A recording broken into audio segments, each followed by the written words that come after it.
கனடாவில் காலநிலை வெப்பமடைந்து வருவதால் உண்ணிகள் முன்கூட்டியே அதிகரித்துள்ளதாகவும் இதுகுறித்து பொதுமக்கள் மிகுந்த அவதானத்துடன் இருக்க வேண்டும் என்றும் மருத்துவ நிபுணர்கள் எச்சரித்துள்ளனர்.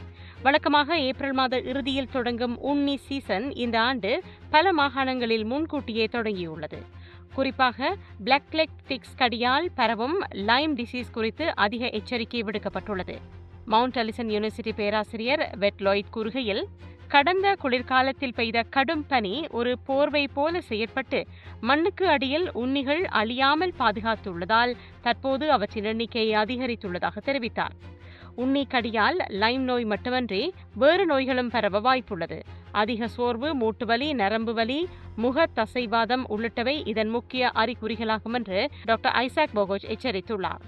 வெளியே சென்றுவிட்டு வீடு திரும்பியதும் தினமும் உண்ணிகள் உடலில் ஒட்டியுள்ளதா என்று சோதிப்பதை ஒரு வழக்கமாக்கிக் கொள்ளுமாறும் நோவா ஸ்கொஷியாவை சேர்ந்த சமூக ஆர்வலர் டோனா லூகர் அறிவுறுத்தியுள்ளார்.